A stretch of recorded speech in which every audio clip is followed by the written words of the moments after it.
Bienvenidos, bienvenidas a un nuevo episodio de Armadas y Peligrosas. Irene Luce, ¿cómo estás? Hola, Chelola. Bueno, pues muy divertida. O sea, nos ha costado empezar porque nos da un atacazo de risa que no veas. Empezar ha sido a gusto. Empezar ha sido a gusto porque es que además hoy tenemos un episodio que para mí es muy especial. Ay, divertido. Vamos a hacer algo muy divertido. Vamos a hablar de Sagrada Escritura for Dummies. For Dummies. Esto yo lo hago mucho con mi gente, ¿eh? Es que no os lo podéis perder porque va a ser, ¿Cómo lo he hecho? bueno, todo un programa de salseo. Del Antiguo Testamento como así. nunca os lo encontré. Yo lo he hablado, o sea, lo he hablado con mi párroco, recuerdo un día, y me decía, Irene, esto tienes que hacerlo, porque él también es un poco así, ¿eh? O sea, recuerdo un día que hizo una homilía hablando de un personaje que vamos a hablar hoy, y que nos lo contó, que estábamos todos ahí como, ostras, ¿y ahora qué pasa? Y entonces yo le dije, ¿sabes, Pater, que yo he pensado, porque una vez conté yo una historia también delante de él, que se morían de risa mis hijadas y él en una escapada. Y me decía, jo, esto tienes que hacerlo. Pues vamos a hacerlo en Armadas y Peligrosas. Va a ser como una especie de tómbola, pero de la Biblia. Ostras, porque es que tiene tela, ¿eh? El Antiguo Testamento tiene tela, tele. Hay de todo. Hay de todo. Hay drama, hay traición, hay infidelidad, hay... En el programa de hoy traemos de todo. Venimos cargaditas. Venimos armadas. Y peligrosísimas. Venimos. Bueno, ¿y con quién empezamos? Bueno, es que hay que empezar por el principio. ¿Y quién es el padre de la fe? ¿De dónde viene todo? Pues de Abraham. O sea, Abraham es un tipo que tiene una vida interesantísima. O sea, tú imagínate. Abraham, que antes se llamaba Abraham, no Abraham. Abraham. Y estaba casado con su mujer que se llamaba Sarai. Entonces, este era, como bien dice la oración que rezan. ¿Sabes qué? Que los judíos tienen dos oraciones súper importantes, como igual que nosotros, ¿no? Que es una oración que habla de... Nosotros tenemos una oración que habla de lo que creemos, ¿no? De nuestra fe, que es el credo, y tenemos otra oración que nos ha entregado el mismo Jesucristo, con sus propias palabras, que es el Padre Nuestro. Pues el pueblo judío tiene también dos oraciones, una que habla, o sea, tiene muchas, pero dos principales, una que habla de su fe, ¿no? Hacer memoria de todo lo que ha pasado en su historia, tal, que es la que habla de este personaje que es Abraham, que empieza así, mi padre era un arameo errante, la otra es Sema, que hablaremos en otro momento, que también fue entregada por el mismo Señor, o sea, paralelismos aquí. Bueno, pues como bien dice esta oración, Abraham era un arameo errante. Iba para acá, para allá, con su Sarai. La Sarai era un bellezón, por lo visto, era una tía que estaba, pero vamos, divina, guapísima, lo dice, esta tía era guapísima, guapísima, guapísima. Bueno, tanto que luego van a pasar cosas, ¿verdad? Entonces él era un tío arameo errante politeísta, como era todo el mundo. Él, su Dios para esto, su Dios para otro, tal. De pronto se le aparece un día a Dios y le dice, ojito, que yo soy el que soy. Porque a Dios, a chulo no le ganaba a nadie en el Antiguo Testamento. O sea, él era chulo, chulo. Yo soy el que soy y punto pelota. Y quiero hacer de ti algo grande. Y de ti van a nacer... Y el tío ya, bueno, tenían cierta edad. Sí. Pero tampoco demasiada, ¿eh? En aquel momento. Bueno, podía ser creíble. Y le dijo, Pongamos unos 30 y... ponte en camino, 8. Ponte en camino a donde yo ya te diré. Ostras, y Abraham solamente con esta palabra se lo cree el tío, ¿eh? O sea, a mí me parece de... Por eso le llaman el padre de la fe, porque tú luego la pagó bastante, en muchas ocasiones. Dijo, ostras, pues me lo voy a creer. Entonces hicieron aquello de los animales cortados, toda la movida, y él, Abraham, escogió a su Sarai y a su gente y se puso en camino. No sabía muy bien hacia dónde, porque dice, ponte en camino a la tierra que yo te indicaré. Pero en ese momento no le dice nada. Entonces se pone a dar vueltitas por ahí, pasan unos cuantos años. En este tiempo que están por ahí pululando, claro, Dios a veces juega al escondite, ¿no? Esto hemos hablado muchas veces. No juega al escondite, tiene una pedagogía como especial, ¿no? En lo que de pronto me muestro, de pronto quiero ver qué haces tú, de pronto quiero probar tu fe, ¿no? Entonces, pues estuvo un tiempo como que no le daba órdenes muy explícitas. Y entonces el colega pues llegaba a sitios y era un poco, era un poquillo cobardillo. ¿Por qué? Sarai era súper mega guapa, o sea, tanto que se la querían robar todo el rato. ¿Sabes? Entonces, cuando llegaban a un sitio, él decía, si digo que eres mi mujer, me van a matar para quedarse contigo. Que se estilaba mucho. Se estilaba mucho esto, sí, Porque si alguien te estorba, te lo quiere dar medio. y te quedas con lo suyo. Entonces dice, mejor voy a decir que eres mi hermana. Y así tal. Pero claro, esta pobre Sarai, con esto por delante, Decir que era su hermana iba a facilitar mucho las cosas. Estaba un poco mal pensado. mal pensado. O sea, de hecho, hubo un tiempo que a Sarai se la llevó un señor a su casa, que ahí no se consumó nada, gracias a Dios, pero claro, ya decía Sarai, colega, soy tu mujer. ¿De qué vas, colega? Vamos a dejar las cosas claras. Ahí entonces el señor intervino, ¿eh? Y le dijo a los que se habían llevado a Sarai, dijo, ojito, esta ni tocarla desde mi Abraham. Y entonces ya, ¿por qué no le dijo, de verdad, Abraham, que eres la pera, esto no lo hagan más? Sara, yo es tu mujer y punto, ¿no? Sí, bueno, pues resulta que cuando ellos son muy mayores, Abraham sigue por ahí pululando, pululando y dice, yo señor, esto no lo veo, no hemos tenido hijos, tú me has prometido a mi descendencia como las estrellas del cielo, como la arena de las playas marinas, y aquí no llega nadie. Me voy a poner un poquito manos a la obra. O sea, la va envejeciendo las cosas, perimenopausia, menopausia, ha pasado por todas las peris y menos ya de todo y no se queda embarazada y dice, mira, esto que también se estilaba mucho, vamos a hacer una cosa, y es algo que nace de ella, de Sarai. Dice, como yo no me quedo, que ya estoy viejita, vas a coger a Agar, que es nuestra sirvienta, y tienes un hijo con ella, que también eran hijos legítimos, ¿eh? De un hombre. Eran hijos legítimos y dice, como yo ya soy mayor, ella jovencita, pues tienes un hijo con ella. Bueno, entonces Abraham va, embaraza a Agar, y Agar tiene un hijo que se llama Ismael, que esto es otra historia también, la de Ismael, la venida de mi alma. Y entonces, claro, imagínate, Abraham con su niño, con su Ismael, no tenía hijos en toda la vida, pues a él se le va un poquito el alma con su niño. Y Agar se empieza a subir a la cabeza, porque ella es la sirvienta, pero también es la madre del heredero. Entonces empieza como a reclamar sitio, espacio, tiempo, tipipi, para pasar los años así. Cuando ya tenía Ismael unos añitos, llega el mensajero del Señor. Otra vez y le dice, que no sabéis entero de nada, que así no era, cazurros, que es que no, claro, falta de fe. Esto no te lo has creído, yo te he dicho que te iba a llegar, ¿por qué no te crees tú que te va a llegar como yo quiero y cuando yo quiero? No buscarte tú las vueltas como a ti te apetece. Entonces, aparece el Señor y le dice que lo del hijo, el que yo quería, era ahora.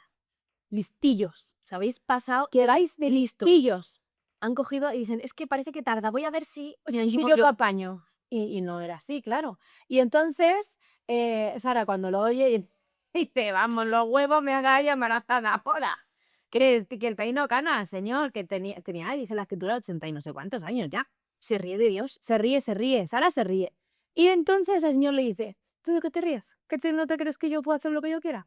Y pues, vas a tener un hijo y lo vas a llamar Isaac, que significa hijo de la risa. Moraleja, moraleja. Ojito con reírte de los planes que tiene Dios. Ojito, porque igual le tengo que poner un nombre de no quién. Igual acabas llamando a un hijo, no te creí y ahora mira lo que me ha pasado. O Teósforo o algo así, ¿sabes? Que te podía ser difícil, o sea, no estaba mal del todo.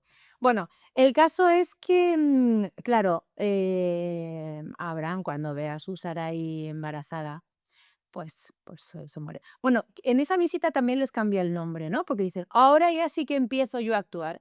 Dejar vosotros de dar tumbos, que estáis taraos. Ahora empiezo yo a actuar realmente y entonces tú ya no vas a ser Abraham, vas a ser Abraham y tú no vas a ser Sarai, vas a ser Sara. Se lo dice así, ¿no? Estáis taraos. Estáis taraos. Sale palabra de censura. Es decir, que yo estoy aquí esperando a ver si dais alguna derechas, pero es que no sé más pelearla. Sí. Así que mejor vamos a tomar las riendas y yo os mando este hijo que os había prometido que no me habíais creído. Y os lo mando ahora y a partir de ahora sois para mí y por eso te cambié el nombre. Cuando en aquel tiempo poner nombre a algo era como, esto es mío, ¿sabes? Entonces por eso el Señor cambia mucho los nombres. Lo hace también con Jacob, no, bueno, cambia los nombres. Él les pone Abraham y Sara, su princesa. Entonces, bueno, imagínate. Entonces Abraham ve a Sara embarazada. Claro, es el amor de su vida, entonces se deshace, se derrite. Y la pobre Agar y el pobre Ismael pues quedan muy en segundo plano. Y Sara dice ya, oye, estos dos, ya, puerta, que ya el heredero de verdad está llegando, puerta. Y la pobre Agar es exiliada con su hijo Ismael, aunque Dios le hace una promesa de que va a ser un padre de un pueblo muy grande también, Ismael, que de ahí nace el Islam, para quien no lo sepa. Por eso Abraham es el padre de las tres grandes religiones monoteístas, del cristianismo, del judaísmo y del Islam, para que lo sepáis, que esto mucha gente no lo sabe. Pero sí, y ahí viene. Bueno, eso es otra historia. Agar se va con Ismael y de ahí nace el Islam. ¿A qué seguimos con Isaac? ¿Qué nace? Es un niño mimado, como no lo va a ser, claro, es un niño mimado, está aquí todo el mundo súper feliz con su niño. Casi era el nieto. Casi era el nieto, ahora imagínate, será abuelo ya con 90 años, padre con 90 años, y entonces cuando ya tenía el niño unos añitos, pues el señor, que a veces es un cachondo, dice, Abraham, ¿te acuerdas del hijo que te he dicho? que iba a ser tu descendiente heredero, que gracias a él vas a ser el padre de todos los pueblos de la tierra, pues lo matas. Me lo sacrificas para mí. Ostras. Entonces yo creo que aquí es donde Abraham realmente se gana el nombre de padre de la fe. Porque Abraham no duda. En ni un momento, ¿eh? Ni un momento. Desde el primer momento le dice, Señor, tú me lo has dado, en plan Job, ¿sabes? El Señor me lo dio, el Señor me lo quitó, bendito sea el nombre del Señor. Pues él coge a su muchacho, le dice encima, que esto es un poquito irónico, dice, hijo, coge estas cosillas, este arquillo de leña y esto. Vámonos a hacer un sacrificio al monte Ararat. ¿Cómo era el monte Ararat? Dios proveerá. Dios proveerá el animalito, Dios proveerás. Y el pobre Isaac iba allí, bueno, llevando el hatillo para su propio sacrificio, tú imagínate. Pero a Abraham no le tembló la mano en ningún momento. Fue este episodio el que le hizo ganar el apelativo de padre de la fe, porque no dudó ni un momento. O sea, es verdad que a partir de que él vio que realmente Dios podía hacer cualquier cosa, porque tuvo un hijo cuando su mujer tenía no sé cuántos años, ahí Abraham entró en, oye, pues si Dios lo dice, es porque lo que tiene que pasar. Y él sabrá. O sea, yo he leído alguna vez que Abraham hasta confiaba que pudiera tener otro hijo si tenía que sacrificar a ese, porque confiaba en que Dios podía hacer cualquier cosa a partir del momento del nacimiento de Isaac. Entonces llegan allá a la montaña, y que vamos a sacrificar, y dice, calladito, ponte ahí, hay una oración preciosa que se la queda, ¿no? Que dice Isaac, ostras, papá, pues si Dios quiere que hagas ese sacrificio, atame porque no me quiero resistir, atame fuerte porque yo quiero hacer lo que Dios pide. Isaac era un hombre, un chaval con una fe muy profunda, claro, era totalmente el elegido. Bueno, pues Abraham con 2 huevos lo coloca allí en el altar aquel, lo ata y hace con el cuchillo ¡fuap! Así en plan psicosis. Y cuando está aquí, para un ángel, quieto, quieto, quieto, quieto. ¿Dónde vas, criatura? Que no, que la broma. Dice, ay, que no, que solo queríamos saber si si lo ibas a hacer o no. ¡Qué usadores! ¡Qué humor! Madre del amor. Pero Abraham todo tranquilo, ¿eh? Él todo tranquilo hasta el final, o sea, es que iba a hacerlo, realmente. Hay que decir que nunca jamás Dios ha pedido sacrificios humanos a lo largo de toda la escritura. Esto para los que no conozcan de qué va este asunto, ¿no? Nunca jamás, pero él aún así creyó y dijo, si tú me lo pides, Señor, yo te doy lo que quieras.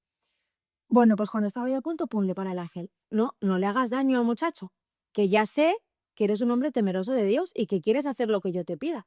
Te he pedido algo súper loco, lo más loco que se me ha ocurrido, pero es verdad que, bueno, que ellos pues tenían esa cabeza. Y dice, y he visto que, oye, que eres fiel a lo que yo te pida. Así que, bueno, las bendiciones a partir de ahora vas a flipar, vas a flipar. Y a partir de ahí fue cuando fue como el nacimiento, ya esa semilla que Dios había puesto con la primera promesa de aquel Abraham que estaba dando tumbos por ahí, pipipi, aquello germinó y a raíz de ahí fue cuando Isaac se fue forjando como el padre de Esaú y Jacob, que ese es otro capítulo tal. Jacob fue el padre de las 12 tribus de Israel, de las que viene ya toda la historia del pueblo judío, con los hijos José fue a Egipto. Bueno, esto ya lo contaremos en próximos episodios. Pero esta es la historia del padre de la fe. O sea, a mí lo que me consuela de esta historia, luego murió santamente, tanto Abraham como Sara, entregadísimos a la voluntad de Dios, fenomenal. Me consuela esta historia que si este es el padre de la fe de todos, ¿eh? De las 3 grandes religiones del mundo, este es el padre de la fe, pues no me veo tan mal. Quiero decir que Dios claramente no elige a los capacitados, pero que sí capacita a los que elige. Y eso para mí es un consuelo. A los que elige para la misión que sea, para ser padre de la fe del mundo entero, o para ser madre de 12 hijos o de 6, o de 3 o de 2, o para ser profe en un colegio, o para ser cajera en un banco y hablar con la gente a diario, hacerlo o sea, quiero decir, para la misión que nos da, el Señor nos capacita, la que tenemos cada uno. Y eso es maravilloso. Y luego me maravilla que la capacidad que tiene Dios de no tenernos en cuenta las cagadas nuestras, ¿no?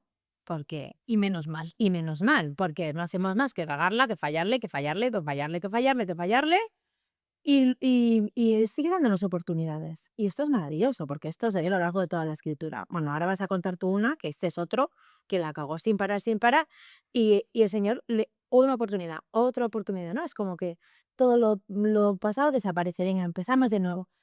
Dios es el Dios de los nuevos comienzos siempre. Dios es el Dios de los nuevos comienzos. Y a esto me encanta, ¿no? Que siempre estamos a tiempo, que siempre se puede, que da igual lo que hayas hecho, que para Él siempre estamos a tiempo de empezar de nuevo y eso es una maravilla. ¿Te parece? Me parece. Maravilloso. ¿De Vale. qué nos vas a hablar? Qué culebrón, ¿eh? Es que es un culebrón. Pues yo te traigo uno que no se queda lejos. Bueno, han hecho hasta una serie. Hombre, yo te voy a hablar de David. ¡Oh! David, el rey David. El rey Un David. fenómeno. Bueno, a mí me encanta. Mm. ¿Te cuento? Sí, ¿cuál canto? Bueno, el rey David, para empezar, nadie pensaba que iba a acabar siendo rey, porque claro, David era pastor. Sí. David no solo era pastor, sino que además era el último de los hijos, que en esa época ser el último de los hijos era básicamente no ser nada. El pringado. Encima era pastor, imagínate, o sea, estaba relegado a lo último de lo último que te puedas encontrar en la vida. Han hecho una serie ahora que, así como para darle más dramatismo, le ponen que es como hasta ilegítimo el hijo, ¿sabes? Ah, sí. Sí, en la serie lo ponen que es como, ¡buah! O sea, es que sí, no es que no fueras primogénito, es que eras el último y encima te dedicabas a cuidar las ovejas, pues bueno, o sea, básicamente nada. Pero resulta que el profeta Samuel va buscando un rey y va a casa de Jesé, que es el padre de David. Entonces va ahí Samuel y recibe una voz del Señor que le dice, es que el ungido es David. No quiero al primogénito, no quiero al más fuerte, quiero al pastor, quiero a David. Y David es ungido en secreto. Entonces Samuel, el profeta, recibe esa voz de Dios que le dice, es David el que va a ser rey. Y David es ungido en secreto, pero él no sabe nada. Él sigue con su vida tan normal, con las órdenes. Para él tampoco sabe muy bien para qué le unge. No, esto es como muy misterioso porque claro, los profetas van siguiendo unas voces o unas directrices, unos oráculos, que tampoco saben exactamente a dónde les llegan. Ellos se van fiando, pero él unge a David y ahí se queda la cosa. Con que David es el ungido y él sigue con sus ovejas. La cara de Jesé cuando llega allí Samuel a ungir a su hijo pequeño tiene que ser buena, ¿eh? Incomprensión absoluta. O sea, este aquí viene a mi casa y ¿por qué está ungiendo a mi hijo? Claro, era más bien mofa. O sea, los hermanos, el padre, se reían de David porque era básicamente nada el pobre, ¿no? Pero era un buen pastor, se encargaba muy bien de sus ovejas, que esto tiene una simbología muy bonita, porque claro, como Jesús es el hijo de David, ¿no? Es de la dinastía de David, pues claro, Jesús es el buen pastor, entonces tiene una simbología muy bonita. David era un buen pastor. Pero bueno, el caso es que pasan los años de esto. Y entonces están ahí los israelitas en guerra con los filisteos. Ya sabes, ahí en la batalla, que las batallas eran complicadísimas y larguísimas y eternas, ¿no? Saúl estaba ahí inundándonos. El rey Saúl reinaba. Entonces estaban ahí los israelitas. El rey de Israel. Exactamente, estaban ahí los israelitas luchando contra los filisteos. Estaba la cosa un poco bloqueada y de repente sale Goliat, que ya no sabemos esta historia. Goliat, ¿no? El que dicen el gigante, ¿no? La Biblia tiene como dos traducciones, en una habla como de 6 codos y en otra habla como de 4 codos. Podríamos hablarse que la Biblia dice que medía Goliat unos 2,90. O sea que ya sabemos por qué le llaman el gigante. Luego se dice que 1,90. Bueno, Goliat era grande. Era un guerrero imponente. De estos que dices, mamma mía. Entonces llevaba ya 40 días desafiando a los israelitas que a ver quién luchaba contra él. Y claro, ahí no salía ni Peter. No, imagínate. Ay, no sé, 3 metros. no salía ni Pedro, espérate. Claro, ahí estaban todos mirándose bando a bando y diciendo, aquí esto está bloqueado porque aquí contra Goliat no sale nadie. Y sabemos quién salió contra Goliat, fue David. Pero lo que no sé si sabemos es cómo llegó David a aparecer en esta escena, porque David no estaba en la batalla, David estaba con las ovejas. Entonces, claro, es muy curioso porque... ¿Cómo llega y cómo llega este mundo? Claro, el padre le manda a llevar pan a los hermanos, que los hermanos eran que se la abren en la batalla. Y entonces dice, mira, te voy a dar aquí un poquito de trigo tostado, un poquito de pan, y se lo llevas a tus hermanos. Como caperucita. ¿Cuál? Entonces él llega por allí, pero David era muy curioso. Entonces no solamente les entrega el pan, sino que dice, oye, ¿qué pasa aquí? Que veo como que se está haciendo todo, que se está haciendo algo. Y entonces dice, nada, pues mira que está ahí Goliat, que dice que a ver quién sale a luchar contra él. Y claro, pues aquí estamos todos mirando. Y dice David, oye, ¿y Saúl, el rey? ¿Qué ha prometido para el que salga a luchar y venza a Goliat?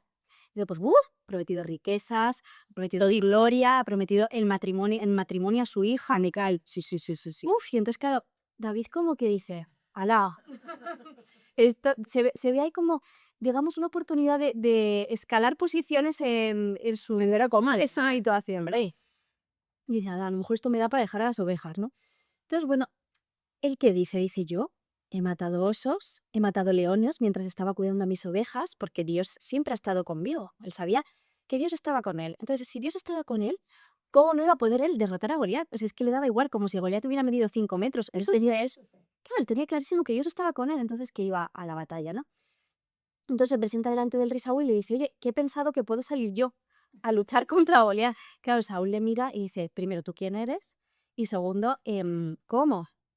Pero él le dice que Dios está con él y Saúl dice, mira, pues toma mi armadura y sal. Claro, la armadura le debía quedar a David, Imagínate. o sea, no sé si, a lo mejor es que ni se le veía. En plan lo comía, ¿sabes? En la lumbrera. Dice, no, mira, da igual, si es que Dios está conmigo, si es que no necesito ni la armadura. Y entonces ya sabemos la historia, sale con su onda y derrota a Goliat. Es que Dios estaba con él, ¿no? Entonces, bueno, pues claro, esta historia nos la sabemos, gloria, fama, y David pasó de ser el don nadie, porque es que, o sea, incluso los hermanos, o sea, es que le vacilaban muchísimo, ¿no? Pobre mío. A ser el hombre más popular entre los Fue israelitas. fue tendencia. Se convirtió en trending topic, Mm. ¿no? O sea, David por aquí, David por allá, David lo que ha conseguido, David tal cual. Y así pasar de ser David el don nadie, el pastorcillo, a, oye, a tener un nombre El tío de moda. dentro de... Bad Bunny de Israel. Claro, o sea, totalmente. Y entonces, en esta escalada, digamos, que hace, ¿no? Como de su persona, pues aquí se empiezan a colar, pues ya muchas historias, ¿no? Porque qué fácil era ser David y confiar en Dios cuando solo era pastor, pero ahora ya se cuelan egos y se cuelan Intrigas, cosiegas. Claro, ¿qué pasa? Que ya, pues David se hace muy amigo de Jonatán, que Jonatán es el hijo de Saúl, del rey. Se hacen inseparables, se hacen uña y carne. Y esto, que a priori no significa ningún problema para el rey Saúl, se va convirtiendo ya en un temita un poquito más, le cuesta, al rey Saúl le cuesta a David. Porque claro, dice la escritura que las mujeres iban cantando, Saúl derrotó a 1000, pero David derrotó a 10.000, ¿no? Entonces, los cánticos, los celitos. claro, los cánticos eran, oye, Saúl está muy bien, pero David, lo que ha conseguido David, de que eso a Saúl no le gusta. Claro, ¿a quién le va a gustar? No. Y que hemos dicho que cuando alguien no te gustaba en esta época, ¿qué hacías? Rasca. Te lo quitabas de en medio. Era como, bueno, no me convence, pues fuera, ¿no? Y soy el rey, además. Claro, entonces dice Saúl, pues mira, que no, que me voy a cargar a Dorocango. Pero claro, esto Jonatán, que era amigo de David, le duele. Dice, papá, que es mi colega, ¿sabes? O sea, no podríamos hacer como que... Y que no cae también el yerno, ¿no? Claro, O sea, algo Micael. claro, que queda la familia, sí, sí, sí, sí. Entonces, bueno, digamos que a Jonatán esto no le gusta. Idean hasta como una especie de lenguaje secreto a través de flechas por las que Jonatán avisaba a David de, oye, que papi, Que va ahora a ti. Entonces ya llega un momento en el que esto se vuelve insostenible, Saúl va a cargarse a David ya de manera determinante y David al exilio. O sea, David tiene que salir huyendo. De hecho, hace una promesa con Jonatán de cuidar de su descendencia por lo que ha hecho él de avisarle y de cuidarle y de la alianza que suponía con él, incluso en contra de su padre, ¿no? Hace una alianza de cuidaré de tu descendencia. Pero David se va al desierto, ¿no? Otro orante. Otro errante, pero claro, le va persiguiendo. Y aquí empieza una etapa de David de pues vivir en cuevas, buscarse la vida, 1000 historias que le ocurren de refugiado y de exiliado. Total. Pero el rey Saúl muere en batalla, David se entera y entonces cuando puede volver a Israel y es proclamado. Vuelve ya, tu pipí, trompas, trompones, títaras y laúdes. Porque además en realidad el pueblo al que de verdad amaba era David. Claro. Entonces cuando vuelve, no es el hijo pródigo, sino el rey pródigo, que vuelve y es proclamado el rey. Y ya David ya es el rey, primero de Judá y luego de todo Israel. Entonces David pues ya es rey, ¿no? Y digamos que ya pues siente que está en aquel lugar para el que ha nacido. Y ojito que aquí viene, Ojito, que aquí se viene una. aquí viene uno, está siendo David rey y pues de esto que te asomas a la ventana del palacio, ostras, y ve que se está bañando una mujer, Betsabé. ¿Y quién era Betsabé? Pues Betsabé era la mujer de uno de sus generales, el general Urías, uno de los generales de su reino. ¿Pero qué le pasa a David? Que se encapricha de Betsabé. Se ha pillado, se pilla. Entonces manda a llamar a Betsabé y Betsabé se queda embarazada. Ostras. Aquí el drama. Porque David no se le ocurre otra cosa mejor que decir, ¿qué hacemos ahora para arreglar que Betsabé se ha quedado embarazada de mí, Cuando su marido está por ahí en la guerra, que no ha podido ser él. que además es mi general. Entonces, ¿qué hace David? Dice, mira, llama por teléfono y dice, mira, que vas a hacer una cosa, vas a colocar a Urias delante, en el frente de la batalla, pero delante. El primerico, Sí, que no tenga mucha opción. sí. Y esta es la solución, mejor solución que se le ocurre a David para arreglar el asunto del embarazo de Que Betsabé. le cargo a Urias, ya nadie le va a preguntar a esa mujer, ¿este niño de quién es? Claro. Y aquí, exactamente, y aquí aparece uno de los profetas también más importantes, que es el profeta Natán, que le habla de la famosa parábola de la oveja. Y bueno, como que a David de repente todo se le plantea como muy claramente de qué hecho. Sí, porque él dice, ¿pero quién es ese maldito desgraciado? Que oye, me lo cargo. Y le dice él, Alteza, pues es usted. Claro, claro. Además a él le hablabas de ovejas robadas y él empatizaba mucho porque, claro, él era pastor, había sido pastor. Y entonces dice, ¿qué estoy haciendo? Que no solamente he dejado embarazada a Betsabé, sino que además estoy cargándome a su marido, se arrepiente de esto y justo después el hijo de Betsabé muere. O sea, tragedia, mucha tragedia, absoluta, tragedia shakespeariana existe en este capítulo de David. O sea, no sé qué te parece. Además, David ahí se pone, se cubre de sayas, de cenizas, desesperado por allí. Y luego es cuando David dice, venga, vamos a intentar hacer las cosas bien, Señor, mírame cómo soy. O sea, sabemos que David también es, que creo que no lo hemos dicho, el compositor de la mayoría de los salmos, del libro de los salmos. Entonces hay en algunos que se identifica fenomenal toda esta historia, ¿no? O sea, fíjate cómo soy, Señor, lo que espero de ti, que es tu misericordia, bendito seas porque me la das. Porque aún después de esa historia, David tuvo todavía una trayectoria larga de grandísimas bendiciones, de grandísimas victorias, que Dios le regaló muchas cosas. Es que es como que se puede ver con los cánticos en qué momento de la vida está David, ¿no? Porque él como, bueno, pues he metido la pata muy grandemente y tú, Señor, pues puedes redimirme, ¿no? Entonces, a partir de este momento trágico, de esta tragedia, David, el Salmo 50 es maravilloso para esto. Misericordia, Dios mío, por tu bondad, por tener esa compasión, borra mi culpa, lava del todo de mi delito, limpia mi pecado. Pues yo reconozco mi culpa, tengo siempre presente mis pecados. Contra ti, es que me lo has interpretado, que hablaste, es como pobrecito él. Claro, es que a ver, no la había liado pequeña. No, la zona espectacular. Pero David siguió reinando hasta por 40 años en Israel, que 40 años en aquella época, muchos años, sí, 40 años, me parece bastante ahora, imagínate en ese momento, tuvo más hijos. Uno de los hijos de David abusó de su hermana, Tamar. Otro de estos hijos mató a este hermano abusador. Otro murió en batalla y ahí David, pues también pues, sufrió mucho por todos los hijos, ¿no? Absalón era un fenómeno también, ¿eh? Madre mía, o sea, hasta que llegó Salomón, ¿no? Y David, pues, cedió el puesto en el trono a Salomón al final de estos 40 años de reinado, que no fueron pocos y no significaron poco, porque de este linaje sabemos, ¿no? Hay, el domingo de Ramos, cuando Jesús entra en Jerusalén y es proclamado hijo de David, se sabe que, ¿por qué? ¿Por qué es proclamado hijo de David? Porque se sabía que el Mesías vendría de la casa de David, sería de esta casa, y por esto, ¿no? David comienza este linaje hasta Jesucristo, ¿no? Entonces, fíjate si es el elegido, y fíjate si da tumbos, fíjate si hay dudas, y fíjate si hay Las cagadas monumentales. y también pues momentos de mirar hacia adelante, ¿no? O sea, si comparten quizá muchas cosas, pero Abraham y David en esta historia es ese no haberse quedado en sus errores, porque eran grandes como para haber dejado todo, como para haber dado la rebolla. Eso es la fe, yo creo, ¿no? Confiar que la misericordia de Dios está por encima de lo que nosotros podamos liar, ¿sabes? Y para mí esa es la fe, ¿no? Porque es mucho más fácil, o sea, yo soy mucho de, madre mía, si es que soy lo peor, y quedarme ahí, no, pero no me quedo ahí, pero tú, o sea, de hecho, los salmos de David tienen casi siempre como esta morfología, ¿no? Al principio es como, mira lo que yo soy, y la segunda parte es, pero tú me has prometido, tú me has dicho, tú me sigues dando, tú eres... Y es así. Y el último salmo de todos los salmos, el 150, pues es el salmo para mí de alabanza más preciosísimo.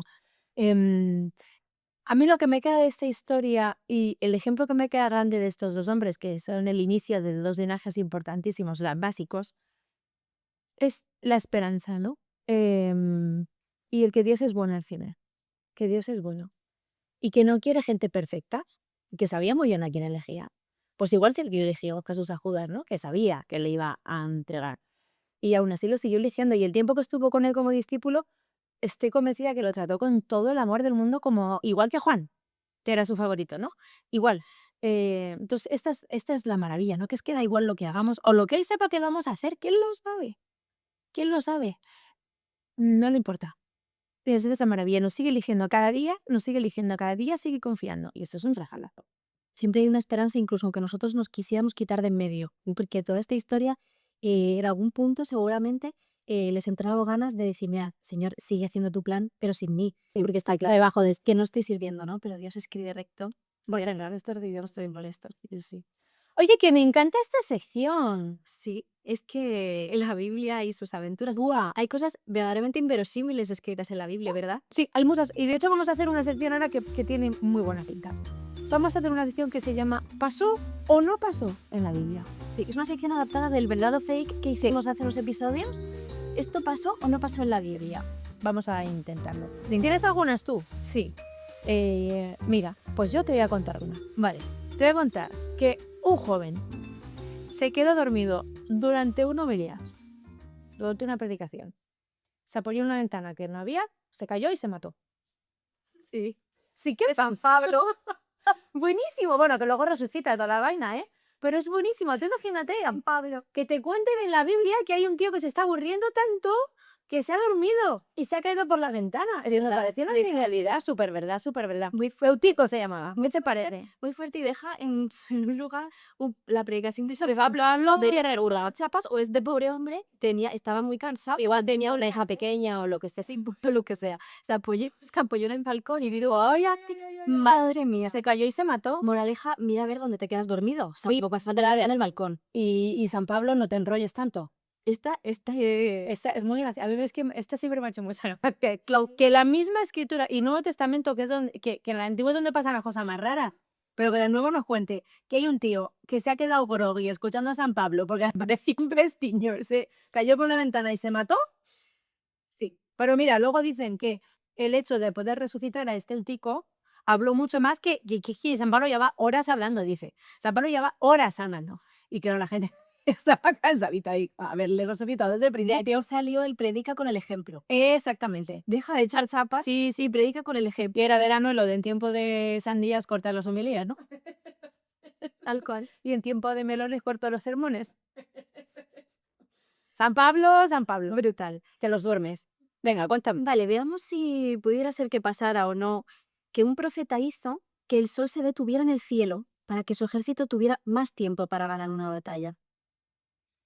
Uy, esto no lo sé, pero me pega mogollón de Elías, que era un flipado. ¿Tú qué crees? Que sí. Que sí. Fue Josué. ¡Ah, Josué! Era Josué que hizo que se parara el sol para que para que pudieran ganarla. De esto que dices, ay, cómo me gustaría hacer que llegara el autobús, que un teletransporte, que no sé qué. Pues el Pero te dice Jesús, si tuvierais esto como un granito de mostaza, moveríais montañas solo con decírselo. pues para No obedece. De hecho, Josué, fíjate que nadie de los que salió de Egipto entre la tierra prometida, porque no creían, pero Josué aguantó ahí. Josué con Caleb, yo creo que fueron los locos que creían todo el tiempo y tanto creyeron que paró el sol, pues no lo sabía. Pues mira, Ya tengo otra. Pasó. Fíjate. Un hombre resucitó al caer sobre los huesos de un profeta muerto. ay, sí, ¿no? Tocó. ¿Cómo fue esto? Que tocó los huesos. Sí, esto, si no es exactamente así, algo así ha pasado. Eran unos huesos y entonces también había un profeta y los tocó, ¿verdad? Sí, esto pasó. Pasó. Un tío que palma y lo entierran ahí en una tumba que ya había gente enterrada. Y una de las personas que estaba enterrada era Eliseo, el profeta Eliseo. Y entonces lo tiran el muerto ahí encima de Eliseo y según toca los huesos de Eliseo, hace ¡pum! Y resucita. Esto, Muy loco. El libro de los Reyes. ¿has visto Reyes 13:21. cuando dice, esta sopa que he hecho está para resucitar a un muerto? Sí. Porque llevaba huesos de... Huesos de en vez de huesos de jamón, es hecha con huesos de Eliseo. Flipa, ¿eh? Solo con tocarlo. Esta historia es rara, es que me sonaba No, guay. Es que me sonaba gracioso. Venga, dime. Venga, voy con mi última. Existe un famoso guerrero que era muy astuto en la batalla, que tenía un cuerno de bronce y que al tocarlo confundía a sus enemigos y los hacía huir. A ver. Un guerrero muy Sí. famoso, muy astuto, que en la batalla tenía un cuerno de bronce con el que al tocarlo confundía a sus enemigos y los hacía huir. Sí, me lo creo. No están. No. ¡Ay, no! ¡Eran las trompetas de Babilonia! Esa soledad. Podría ser, ¿verdad? Podría ser. Porque, oye, si paramos el sol, ¿por qué no tener un cuerno de bronce? Ostras, sería maravilloso. Es que, claro, en esta sección el problema es que casi todo cabe dentro de la Biblia. Sí, esta me la he inventado. Pero, ¿a qué podría ser? Podría ser, porque conocemos toda la historia del pueblo de Israel que tenía que luchar, eran malmarianas, y todos decían, imposible poder con esto, pero le dijo, pollo, pues coge las trompetas y toca dando vueltas, Vas dando vueltas. y ahí se os va a caer ahí todo. Sí, que cayeron. Cuando las trompetas cayeron las murallas. O sea, que podía ser perfectamente. Sí, podría haber sido. Pero bueno, en este caso, pues me he inventado un cuerno de bronce mágico que podía haber colado. Lo podíamos incorporar, sí, pues estaría igual. Voy con mi última. Un apóstol escribió una carta inspirada por el Espíritu Santo para pedir que le trajeran su abrigo. Sí, ahí estás buenísima. Es que estás buenísima. Empieza la carta querida, no sé qué. Me dejé el abrigo. Entonces, por favor, seas vengate, por favor, me dejé el abrigo, acuérdate de traérselo. Y luego que sepáis que las almas, que tal. Sí. Pero es buenísima, buenísima. Timoteo 4:13, o sea, este es San Pablo, apóstol, teólogo, mártir, escribe, friolero también, por lo visto, escribe a Timoteo. Cuando vengas, tráeme el abrigo que me dejé en Troas, en casa de Carpo. Ancal Carpo. Y los libros que me dejé también unos libritos por ahí, los pergaminos sobre todo, lo demás no te agobies. Que a ver, que si vamos con Me ha con muchísima gracia. Claro, es que si vamos con una túnica no estamos para perderla. Entonces, si vamos con una cosa de cada, pues si nos la dejamos, por favor, que nos la dé a Me encanta esto. Yo la primera vez que lo leí no me lo podía creer, digo, ¿en serio que invitaron una epístola que es palabra de Dios?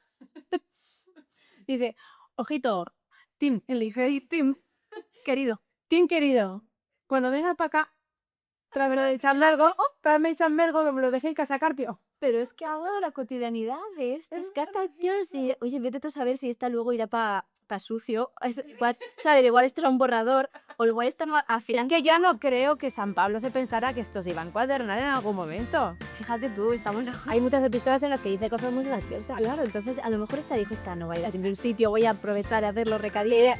Dice, esta epístola de Timoteo es como muy práctica, vamos, tenemos que hacer esto, tenemos que hacer lo otro, y entonces ya dice, mándame un chambergo.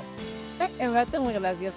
Oye, me encanta esta sección. Buenísima. Me encanta esta sección, qué guay. Bueno, así con en este episodio hemos acercado a nuestras armadas y peligrosas un poquito de la Biblia, de las cosas maravillosas, de las cosas no tan maravillosas, pero que ahí están, que no, y que no se ocultaron, son necesarias todas. No se ocultaron, pasaron y se recogieron por algo y están ahí, podéis leerlo, ¿eh? Y la Biblia como nunca antes te la habían contado. Es que hay que tener mucho cuidado con nosotras. Yo no sé si aquellos que escribieron estos libros pensarían que algún día se cruzarían con nosotras, que vamos armadas y somos peligrosas. Hasta el próximo episodio.